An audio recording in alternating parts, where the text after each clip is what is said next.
The wind howled across the empty land, sharp and merciless like blades of ice. Every gust bit into the girl's skin, stealing her warmth, stealing her strength.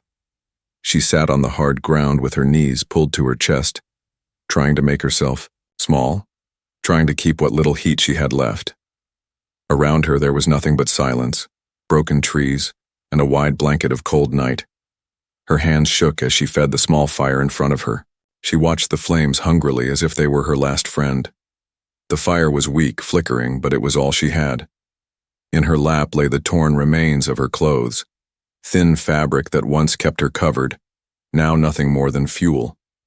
She had already burned her outer wrap on the first night.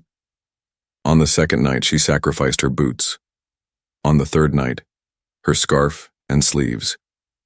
And now, on the fourth night, she had almost nothing left. Each piece she fed into the flames gave her a few minutes of warmth, but it also stole away her dignity. She felt naked against the cold, her skin raw and exposed. Still, she could not stop. If she did not feed the fire would die. And if the fire died, so would she. Her lips were cracked, her breath came out in white clouds. She had not eaten for days, and her stomach twisted with pain. But hunger was nothing compared to the cold. The cold was alive. It crawled into her bones, into her blood, into her heart. It whispered that she would not live until morning. She lifted another torn piece of cloth. Her fingers were so numb she could hardly feel it. She dropped it into the fire, and the flame leapt higher for a moment, painting her face with light. For a second she felt warmth again, and she closed her eyes. She wanted to believe she could last. She wanted to believe the fire would stay with her. But deep inside, she knew the truth. The fire could not last forever. Around her, the world was empty. The others had left her behind. No one cared if she lived or died. She was alone in the silence, and the silence was cruel. Sometimes she thought she heard footsteps in the snow, but when she looked, there was nothing. Only shadows. Only fear. She whispered to herself, her voice broken and weak. Just one more night. Just survive one more night. But her words vanished in the wind. Her body trembled violently. She pulled her knees tighter to her chest, pressing her forehead against them. Her eyes were heavy, her skin burning and freezing at the same time. She wanted to rest. She wanted to sleep. But she knew if she closed her eyes too long, she might never open them again. The flames burned lower. She reached for the last piece of cloth she had, the final shred of her clothing. Her hands shook as she held it over the fire. Her eyes filled with tears, not from the smoke but from the weight of despair. This was it. Once this was gone, there would be nothing left to burn, no shield, no warmth, no hope. She let it fall. The fire roared for a moment, bright and alive, but it was cruel. It was hungry. It devoured everything and gave nothing back. Soon the flames would die too, just like her. She stared into the fire as if it could answer her. Her eyes reflected, the flames wide and desperate. She thought about the world beyond the cold. Was there anyone out there who would notice if she disappeared? Was there anyone who would care? The night stretched on, endless and merciless. The cold pressed closer, the shadows darker, and the fire smaller with each passing minute. Her teeth chattered, her hands went stiff, and her heart beat slower. She whispered again, her voice barely a breath. "I don't want to die." But the fire gave no answer. The fire only ate, and then it faded. As the last sparks flickered against the black sky, she curled tighter, her body weak, her eyes heavy. The world around her was silent. The fire that had kept her alive was almost gone. She was left with nothing, but the cruel truth that burned deeper than any flame. The fire could not last. The night stretched on, endless and cold. The girl sat beside the dying fire, her body trembling and her breath shallow. Every crackle of the flame felt weaker, every glow smaller. She lifted her head once in a while, staring into the vast emptiness around her. The land was open and bare, covered with frost and shadows. There were no voices, no footsteps, no sign of life, only silence. But silence had a weight. It pressed against her ears, pressed into her chest, until she felt she was drowning in it. It was not the peaceful silence of safety. It was the heavy silence of a world that had turned its face away. She remembered the village she once belonged to. They had left her behind. When the supplies ran low, when survival demanded sacrifice, they chose to walk away from her. A weak girl, a fragile burden. Why should they keep her? She had watched their backs disappear into the night, carrying fire and blankets, leaving her with nothing but the cold. Since that moment, the silence had been her only company. Now every sound twisted her fear tighter. The snapping of branches in the distance, the sudden howl of wind through the broken trees, the faint echo of something moving far away. Sometimes she thought she saw shadows shifting at the edge of her vision. A figure too tall, too thin, eyes reflecting like glass in the moonlight. But when she blinked, there was nothing.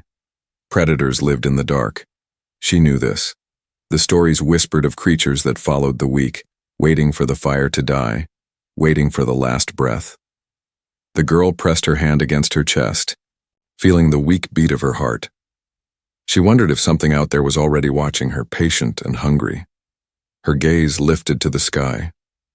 Stars filled the heavens, countless and bright, cold jewels scattered across the black.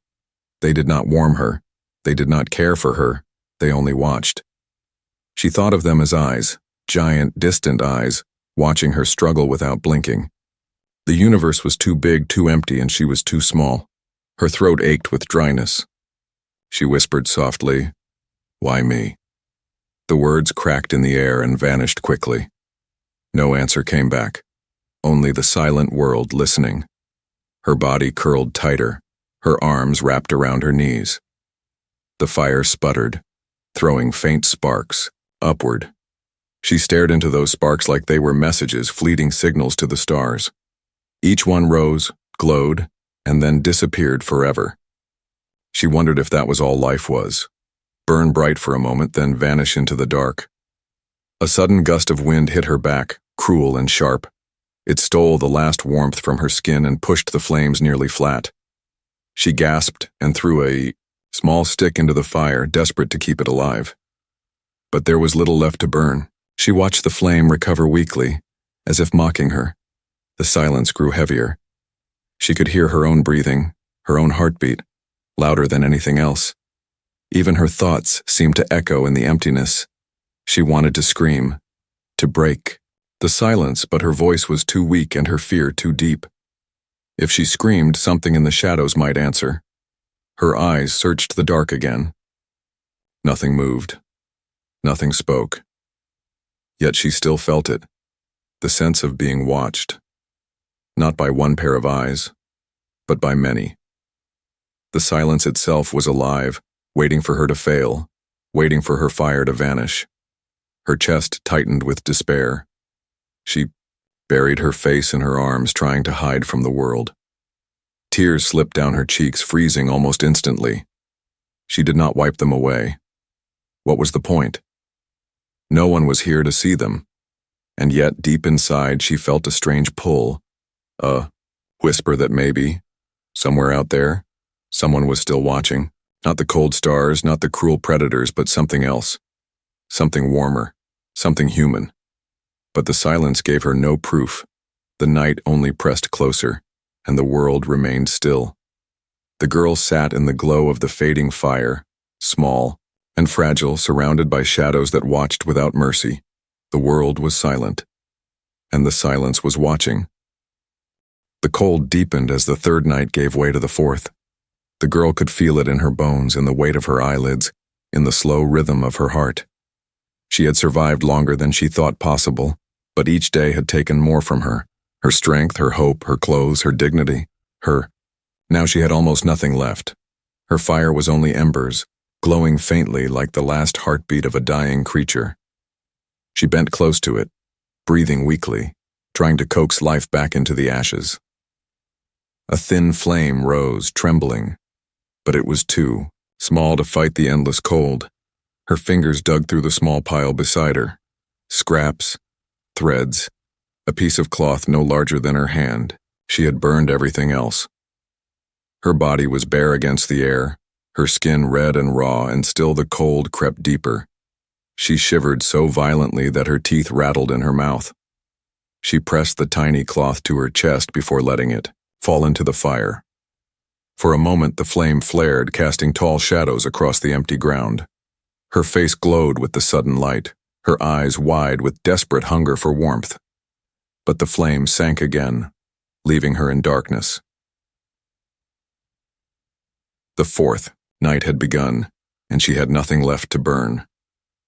Her breath came shallow and fast, a mist that vanished as quickly as it appeared. She hugged herself tightly, rocking back and forth.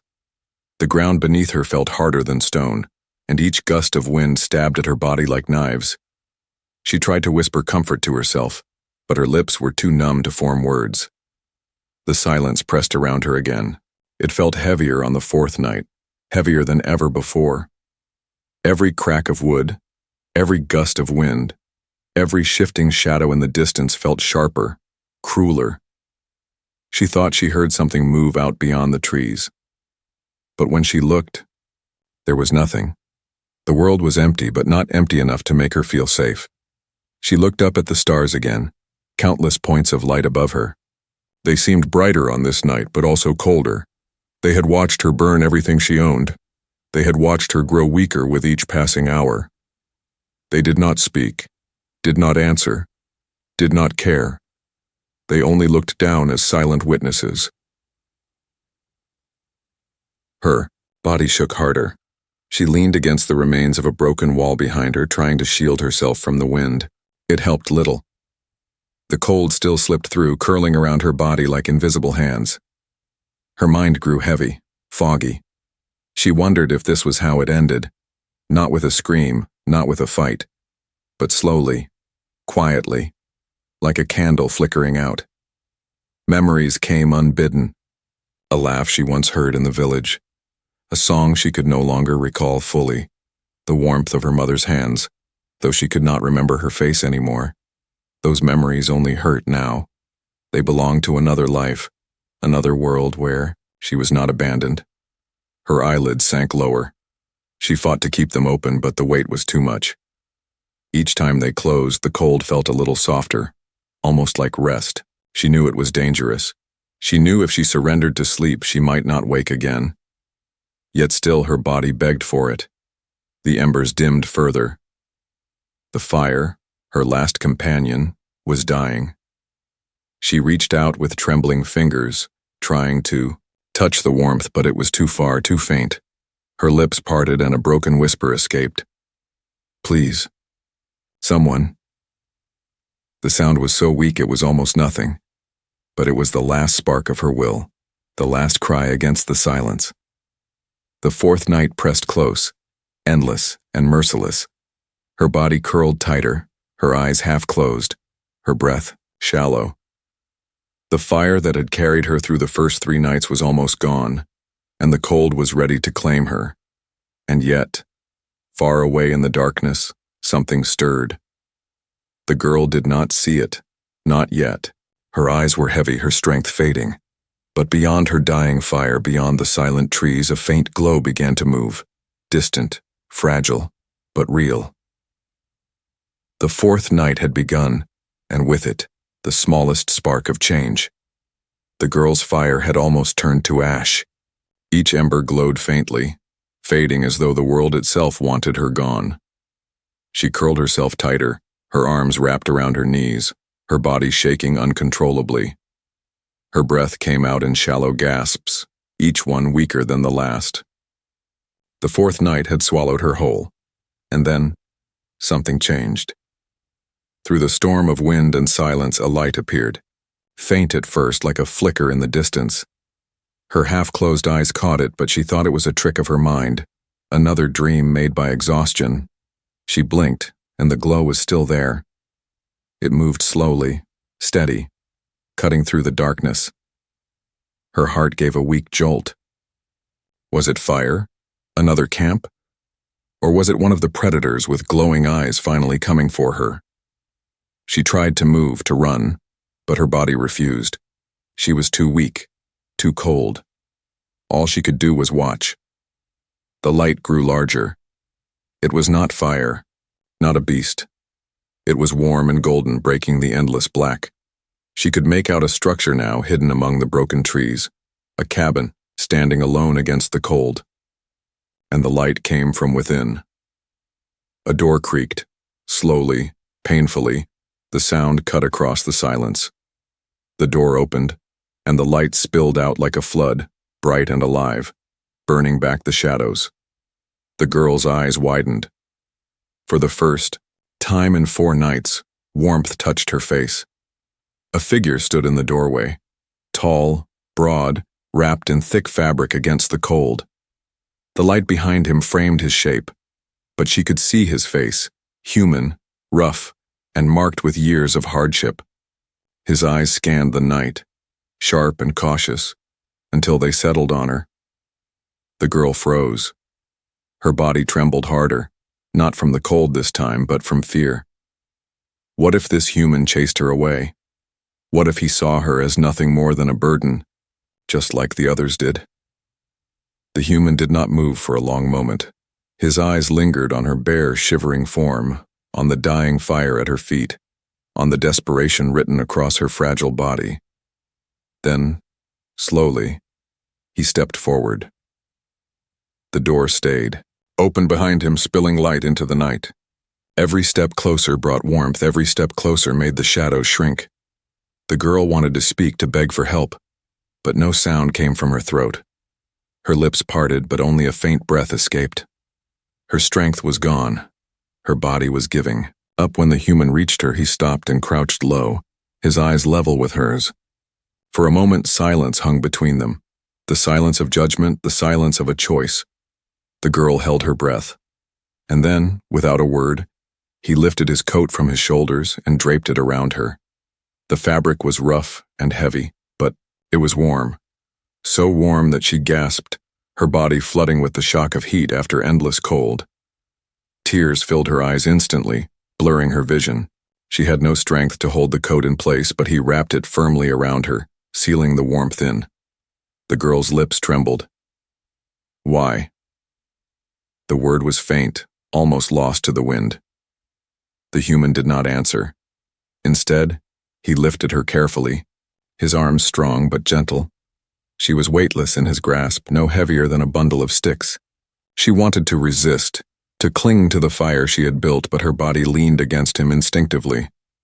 For the first time in days, she felt safe. He carried her toward the open door. Each step closer filled her with more warmth, more light. The cold shrank behind them, like a predator retreating from fire. Her head fell against his chest, listening to the steady beat of his heart. Strong, alive, human. As they crossed the threshold, the golden light wrapped around her. The air inside was warm, almost burning against her frozen skin. She could smell wood, smoke, and bread.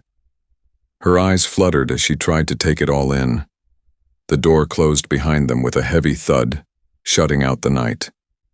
For the first time since she was abandoned, she was no longer alone in the cold. She was inside. She was alive, and a human had opened his door. The girl sat near the crackling fire inside the cabin, wrapped in the heavy coat the human had given her. The warmth was overwhelming. It stung her skin at first, as though the heat itself was punishing her for the nights of cold she had endured. But slowly her body loosened, her shivers softened, and her frozen hands began to feel again. The fire inside was not like the weak flames she had fed with scraps of clothing. This fire was alive, roaring, filling the cabin with light and strength. She stared into it wide-eyed, afraid that if she blinked, it might vanish. The flames danced across her face, chasing away the shadows that had clung to her since the first night. The human moved quietly around the room. His steps were steady, each one heavy against the wooden floor. He set down a pot near the fire, poured water into a tin cup, and reached for bread resting on the table. The girl followed him with her eyes tense and uncertain. She did not know what to expect. When he returned, he held out the bread. His hand was rough, his fingers calloused, but the gesture was gentle. She hesitated, staring at it. Was this kindness, or was it a trap? Her heart pounded as she slowly lifted her trembling hand. The bread touched her palm, and the smell of it struck her like lightning. Her body moved before her mind could stop it. She tore into the bread, devouring it in desperate bites. The human said nothing. He only watched, his face calm, though there was something in his eyes. A quiet weight, an understanding. He did not rush her, did not speak. He simply let her eat until the bread was gone. When she finished, she leaned back, gasping softly, crumbs on her lips. Her stomach ached from the sudden food, but the ache was good.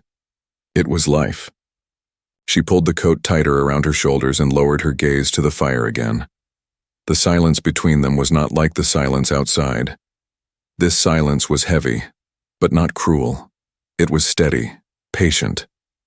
She could hear the fire crack, the wind faintly howling against the cabin walls, and the sound of his slow breathing. Finally, she found her voice. It was fragile, broken, but real. Why? Why did you help me? The human looked at her for a long moment. His face was hard, marked by scars and years, but his eyes softened. He shrugged once as though the question needed no answer. Then he said simply, "No one should freeze alone." The word struck her deeper than the bread, deeper than the warmth. No one should freeze alone. For days she had believed she was forgotten, abandoned, worthless. And now, in this small cabin, a stranger had told her otherwise. She felt tears sting her eyes, hot against her frozen cheeks. She turned her face away, ashamed to let him see her cry. But he did not comment, did not reach to comfort her, did not intrude. He only returned to the fire, adding another log, feeding it with the same quiet care he had shown her. The fire roared louder, sparks leaping upward. The girl stared at it, realizing how different this flame was from the one she had made. Her fire had been desperate, fragile, always dying. His fire was strong, endless, steady. The fire of someone who had enough, who chose to share it. Slowly, her body relaxed. Her head leaned against the back of the chair, her eyes growing heavy. For the first time in nights, she did not fear closing them. Sleep did not feel like surrender anymore. Sleep felt safe. But before she drifted off, she whispered again, almost to herself, "Thank you." The human, still seated near the fire, did not look at her. But his voice was low, firm, carrying through the crackle of the flames. "Rest. You're safe here." And with those words, the girl closed her eyes. The fire burned on, strong and alive, guarding the cabin as the night outside raged. The fourth night had begun with ashes and despair. But now, in the stranger's fire, she had found warmth, safety, and a spark of hope she thought had died forever. Morning came slowly. The girl stirred in the chair by the fire, wrapped in the human's coat. She blinked against the warm light, confused for a moment, as if the safety around her was only a dream. The cabin was quiet except for the steady crackle of flames and the faint sound of wind brushing against the wooden walls. She turned her head. The human sat across the room, sharpening a small knife against a stone. His movements were slow, steady, practiced. He did not look at her at first, but she knew he was aware of every sound she made. Her stomach twisted, reminding her of hunger. Before she could say a word, he set the knife down, stood and crossed the room. He placed another piece of bread and a small bowl of hot broth on the table near her. The smell filled her nose, rich and comforting. She reached for it with trembling, hands whispering, "Thank you." He gave a small nod and returned to his seat. No questions, no demands, no scolding. Only quiet care. The girl ate slowly this time, savoring each bite. The heat of the broth spread through her chest, chasing away the cold that had lived inside her for so long. She could feel life returning, piece by piece, as though the food and fire were building her back again. When she was done, she dared to speak. "You don't even know me. Why do this?" The human finally looked at her. His eyes were sharp, but not cruel. Because I've seen what cold does, he said simply. And because you're alive. That's reason enough. His words sank deep into her. In her mind, she still heard the voices of those who abandoned her, calling her weak, useless, unworthy. And yet this stranger, this human, gave her the opposite. Shelter, warmth, food. He gave without asking anything back. She lowered her gaze, whispering, "They left me, said I would only slow them down." The human's face darkened, though his voice remained calm. "Then they never deserved you." He added another log to the fire, the flames roaring louder. "Sometimes the ones who walk away are the weak ones, not the ones left behind." Her eyes widened. No one had ever spoken to her like that before. For the first time, she felt that maybe being abandoned did not mean she was worthless. Maybe it meant something else. The silence that followed was not heavy this time. It was softer, almost gentle. She studied him when he wasn't looking. The lines on his face, the strength in his arms, the way his hands moved with care when tending the fire. He looked like someone who had fought many battles, carried many burdens, but still chose kindness. Hours passed quietly. He worked with his tools, repaired part of the cabin wall, and checked his supplies. She watched him, slowly, growing less afraid. When he noticed her shivering again, he adjusted the coat around her shoulders without a word. When she coughed, he poured her water and set it within reach. Bit by bit, the fear inside her melted. She still did not know his name, his story, or why he lived alone in this place. But every action told her something louder than words. He would not let her freeze. He would not let her starve. He would not let her be alone in the silence anymore. As the sun dipped low and the second evening inside the cabin began, she sat closer to the fire. The human placed another blanket over her and finally spoke again. "Rest as much as you can. The cold outside won't end soon, but inside here you'll live." The girl nodded. Her eyes softened with something she had not felt in days. Trust.